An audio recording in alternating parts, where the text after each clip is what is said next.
कहानी की शुरुआत में हमें एक फैमिली को दिखाया जाता है जो हंसी खुशी अपनी जिंदगी गुजार रहे होते हैं, लेकिन उन्हें पता नहीं था कि कुछ ही मिनट बाद उनके साथ कुछ ऐसा होने वाला है जिसके बारे में सोचने से भी डर लगता है। जब पति पत्नी अपने बातचीत में मसरूफ थे, तभी अचानक उन्हें बाहर से लोगों की चीखने चिल्लाने की आवाजें सुनाई देने लगती हैं। जब वो दोनों घर से बाहर निकले तो उन्होंने देखा कि बाहर लोगों के बीच हलचल मची हुई है। लोग अपने अपने घरों को छोड़कर भाग रहे थे, जैसे कुछ बड़ा होने जा रहा हो। जेसन और बेथ ने देखा कि हमारे पड़ोसी भी घबराए हुए जल्दी जल्दी अपना घर खाली कर रहे हैं। जेसन ने पड़ोसी से पूछा कि आखिर वजह क्या है, तुम लोग क्यों घर छोड़कर जा रहे हो? लेकिन वो लोग इतने जल्दी में थे कि उन्होंने जेसन की बात का कोई जवाब नहीं दिया। वहीं उन्होंने देखा कि पड़ोसी का बेटा भी अपना सामान पैक कर रहा है। जेसन ने जब उस बच्चे से पूछा कि तुम लोग कहाँ जा रहे हो, तो उस बच्चे ने जवाब दिया कि मेरे पापा का एक दोस्त गवर्नमेंट ऑफिसर है। उन्होंने कहा कि एक बहुत ही जहरीला वायरस फैल चुका है जो एक नॉर्मल इंसान को मॉन्स्टर में बदल देता है। लेकिन तभी वहाँ उस बच्चे की माँ आ गई और उसे पकड़कर वहाँ से ले जाने लगी। जेसन ने उससे पूछा कि आखिर ये बच्चा किस वायरस की बात कर रहा है, जिस पर इस बच्चे की माँ ने कहा कि अभी बताने का वक्त नहीं है, अपनी वाइफ और बेटी को लो और इस शहर से जितना हो सके दूर निकल जाओ। ये सुनकर जेसन और बेथ बहुत ज्यादा घबरा गए। उसके बाद जेसन बिना सोचे समझे अपनी फैमिली को गाड़ी में बिठाकर शहर से बाहर ले जाने लगता है। मगर रास्ते में उन्होंने देखा कि जो पड़ोसी भाग रहे थे वो वापस लौट रहे हैं। ये देखकर उन्हें और भी अजीब लगने लगा। आगे जाकर ये लोग ट्रैफिक में फंस जाते हैं। जब जेसन और उसकी फैमिली गाड़ी से बाहर उतरे तो उन्होंने देखा कि शहर से बाहर निकलने वाला अकेला रास्ता पुलिस ने बंद कर दिया है। आसमान में यहाँ वहाँ हेलीकॉप्टर्स पहरा देने लगे। लोगों को बताया जाने लगा कि शहर में एक जहरीला वायरस फैल गया है और तुम लोगों को जल्दी से घर वापस लौटना चाहिए। ये बात सुनकर जेसन को कुछ अजीब लगा कि जब शहर में वायरस फैल गया है तो लोगों को शहर से बाहर निकालने के बजाय उन्हें शहर में ही क्यों रहने को कहा जा रहा है। तभी अचानक पास की पहाड़ से एक बड़ा सा पत्थर उनके कार पर आ गिरा। ये देखकर वो लोग बहुत ज्यादा घबरा गए। पहाड़ हिलने लगा। तभी उस पहाड़ के पीछे से दो मिलिट्री के फाइटर जेट्स निकलकर शहर की तरफ बढ़े। वो दो फाइटर जेट्स पूरे शहर पर बमों की बारिश करने लगे, जिससे पूरा शहर राख में बदल गया। जेसन की वाइफ बेथ को फौरन समझ आ गया कि अगर वो पुलिस की बात मानकर घर लौट जाते तो उनका अंजाम बहुत बुरा होने वाला था। उसके बाद वो फाइटर जेट्स सड़क पर मौजूद लोगों की तरफ बढ़ने लगे। ये देखकर सभी लोगों में हलचल मच गई। अब सबको समझ आया कि गवर्नमेंट उन्हें मारना चाहती है। सभी अपनी जान बचाने के लिए यहाँ वहाँ भागने लगे, पर जेसन और बेथ को समझ आया कि वो कहीं भी भाग लें, वो फाइटर जेट्स उन्हें मारकर ही रहेंगे। तभी बेथ ने पीछे मुड़कर पहाड़ पर एक स्कूल देखा और उसे लगा कि बचने के लिए वो जगह बेहतर रहेगी। जिसके बाद जेसन बेथ और जोई को लेकर स्कूल की तरफ पहाड़ पर चढ़ने लगे। पीछे ब्रिज पर मौजूद लोगों पर फाइटर जेट्स बम गिराने लगे। ये तीनों तेजी से दौड़ते हुए स्कूल तक पहुंच जाते हैं और खुशकिस्मती से वहां उन्हें एक टनल मिल जाता है और बम धमाके से कुछ ही सेकंड पहले वो जल्दी से उस टनल में घुस जाते हैं। जैसे ही बंकर का दरवाजा बंद हुआ, ऊपर एक जोरदार धमाका हुआ, लेकिन खुशकिस्मती से ये लोग बंकर के नीचे थे और इनकी जान बच गई। मगर इनके लिए हैरानी की बात ये थी कि आखिर ये कौन सा वायरस था कि गवर्नमेंट को शहर के सभी लोगों को मारना पड़ा। वो लोग कुछ भी नहीं समझ पा रहे थे। बस उन्हें ये पता चल चुका था कि अगर जिंदा रहना है तो चुपचाप बंकर में जिंदगी गुजारो। लेकिन इनके लिए परेशानी की बात ये थी कि आखिर ये लोग यहाँ कब तक जिंदगी गुजारेंगे और उन्हें पेट भरने के लिए खाने पीने का क्या करना होगा। अच्छी बात ये थी कि वहाँ ढेर सारा एक्सपायरी खाना रखा हुआ था जो 3 लोगों के लिए काफी लंबे समय तक चल सकता था। जेसन की वाइफ बेथ बहुत ज्यादा परेशान थी। वह अपनी बेटी जोई के बारे में सोचने लगती है कि अगर ये बीमार हो गई तब इसका क्या करेंगे। और बेथ दरवाजा बंद करते समय उसका हाथ भी लग गया था, जिसमें काफी गहरी चोट आई थी। वो दोनों इस बात को लेकर भी घबरा रहे थे कि कहीं इस जहरीले वायरस ने उनकी बॉडी पर भी अटैक न कर लिया हो। मगर अभी ये सोचने का वक्त नहीं था। उन्हें अब इस बंकर को सेफ बनाना था ताकि ऊपर बंकर का दरवाजा कोई खोल न सके। जेसन ने लोहे की जंजीर से बंकर का दरवाजा मजबूती से बंद कर दिया और तय किया कि अब उन्हें यहीं पर छिपकर जिंदगी गुजारनी है। लेकिन जमीन के नीचे रहने का जीवन आसान नहीं था। हर दिन वही एक जैसा खाना, पीने के लिए कीचड़ से भरा हुआ पानी और खाली समय में वह ताश खेलते। बाहर की दुनिया से उनका पूरी तरह से कनेक्शन कट चुका था। कई दिनों तक यहाँ रहने के बाद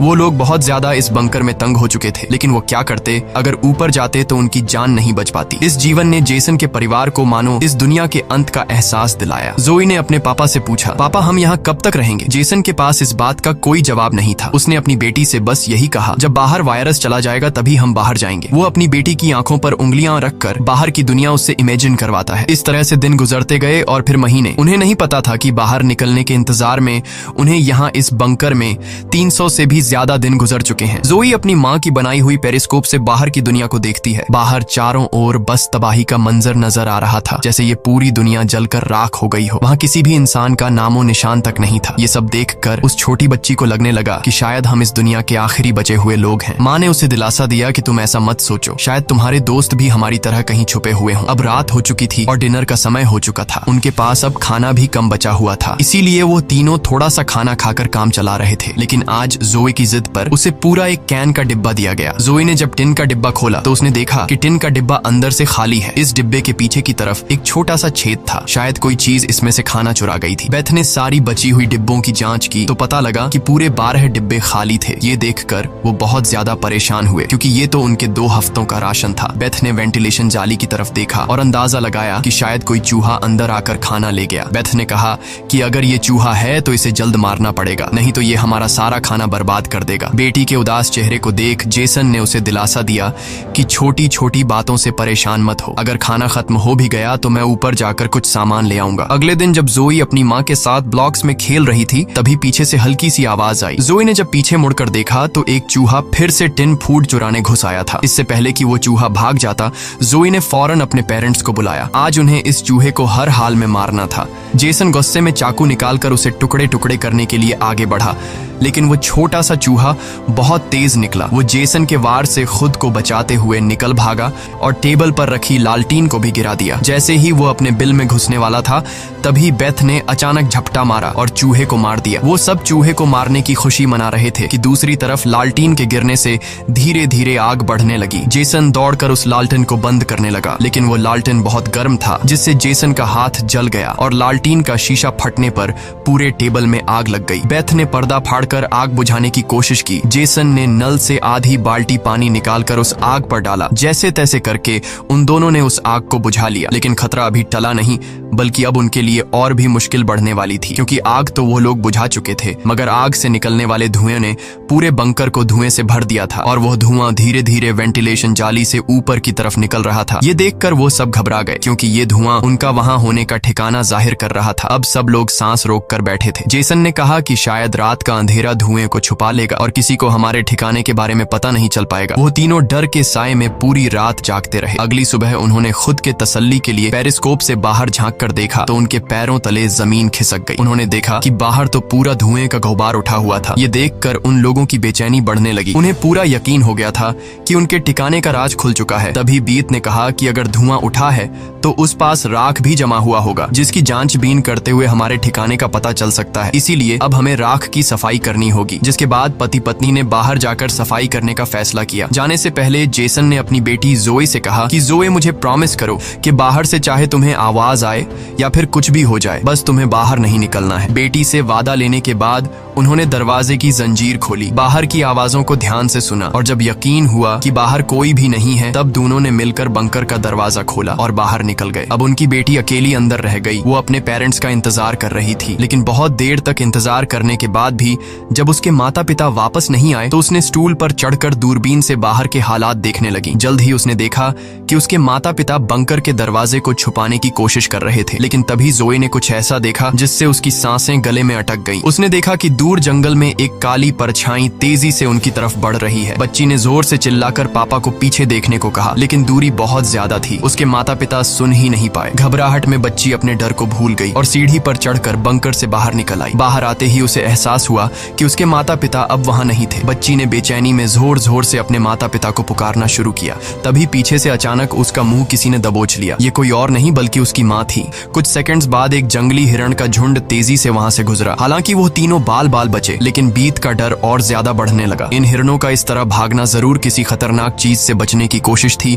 सबको खतरे का अंदाजा हुआ और वो तेजी से वापस बंकर की तरफ भागे और बंकर के अंदर घुस गए। जेसन ने लकड़ी की पट्टियों से बंकर का दरवाजा बंद किया और लोहे की जंजीर से उसे कसकर बांध लिया और सबको बिल्कुल खामोश रहने का कहा। तभी उन्होंने ऊपर से कदमों की धीमी आहट सुनी। ऐसा लग रहा था कि जैसे कोई बंकर के दरवाजे की तरफ आ रहा हो। वो कई मिनटों तक लगातार बंकर के ऊपर इधर उधर घूम रहा था। ये तीनों आहिस्ता कदमों से बंकर के दरवाजे से हटकर आगे की तरफ जाने लगे और शायद अब तक ऊपर जो भी था उसे भनक नहीं लगी थी कि नीचे बंकर में कोई है। डर के मारे जोए रोने लगी। बीत उसे चुप कराती है और कहती है कि अगर आवाज बाहर तक गई तो सब खत्म हो जाएगा। वो तीनों धीरे धीरे बंकर के दरवाजे से काफी आगे बढ़ चुके थे। वो बंकर के दरवाजे से इसलिए आगे बढ़ रहे थे कि अगर कोई ऊपर से बंकर का दरवाजा खोल भी दे तो नीचे उसे हम नजर नहीं आए। लेकिन तभी जोई ने जो गुड़िया हाथ में उठाई थी उसकी रस्सी एक स्क्रू में फंस गई। वह स्क्रू धीरे धीरे ढीला होने लगा। ये देखकर जेसन और बीत की सांसें अटक गई क्योंकि वह रस्सी गुड़िया में लगी आवाज के स्विच से जुड़ी थी। इससे पहले कि वह कुछ कर पाते वह स्क्रू एक झटके से निकल गया और उसी पल तेजी से गुड़िया के अंदर से आवाजें आने लगी। जेसन ने फौरन उस गुड़िया को चीर डाला और उसके अंदर स्पीकर को तोड़ दिया। लेकिन अब बहुत देर हो चुकी थी। ऊपर जो चीज उनका पीछा कर रही थी उससे उनकी भनक लग चुकी थी। अचानक ऊपर से जोर की टक्कर की आवाज आई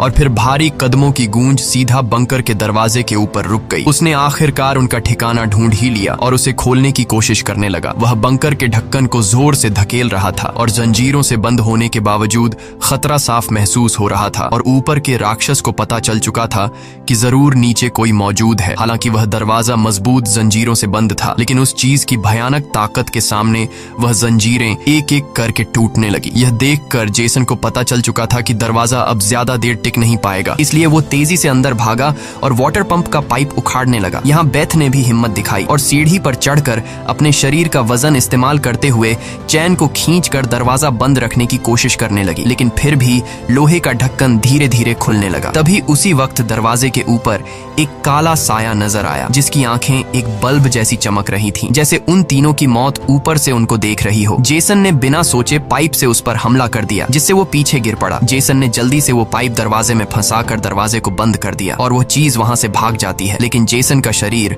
अब भी बुरी तरह कांप रहा था। वह कभी सोच भी नहीं सकता था कि बाहर की दुनिया में न सिर्फ बेरहम सोल्जर्स थे बल्कि खतरनाक राक्षस भी घूम रहे थे। वह पूरा परिवार सीढ़ियों के पास मायूस बैठ जाता है क्योंकि अब उनका ठिकाना उजागर हो चुका था। अब किसी भी वक्त उन पर हमला हो सकता था और उन्हें इस बात का अंदाजा भी हो चुका था कि इस बार तो एक आया था, लेकिन अगली बार जब वो आएंगे तो उनकी तादाद काफी ज्यादा होगी और हम उनके सामने कुछ नहीं कर पाएंगे। थोड़ी देर बाद अचानक अलमारी हिलने लगी। जेसन और बेथ समझ गए कि उसने अपने बाकी साथियों को भी बुला लिया है। ऊपर से तेज कदमों की आवाजें सुनाई देने लगी, मानो हजारों जीव उनके सिर पर दौड़ रहे हों। फिर वह सभी बंकर के दरवाजे पर इकट्ठा हो गए। उनके डर से नीचे जेसन, बेथ और जोए कांप रहे थे। तभी उन्होंने अचानक एक जबरदस्त हमला शुरू कर दिया। इस बार की ताकत पहले से कहीं ज्यादा थी। मजबूत लोहे का दरवाजा टूटकर नीचे गिरा और बंकर के दरवाजे पर ढेर सारी आंखें चमकने लगी, जिसे वह लोग डर के मारे पीछे की तरफ भागने लगे। लेकिन वह राक्षस भी उनके पीछे चलते आ रहे थे। बेथ ने अपनी तेल की लैंप फेंक दी और उनके और अपने बीच पर्दे में आग लगा दी और अलमारी को पकड़कर दोनों ने उनके बीच रास्ते को ब्लॉक कर दिया। वह सभी तेजी से बंकर के अंदर की तरफ भागने लगे, पर वह लोग जानते थे कि यह सब उन्हें ज्यादा देर नहीं रोक सकते। उनके पास अब बचने का कोई रास्ता नहीं था। तभी बच्ची को जमीन की ओर खुलने वाला एक वेंटिलेशन दिखाई दिया। जेसन ने ताकत से उसे तोड़ा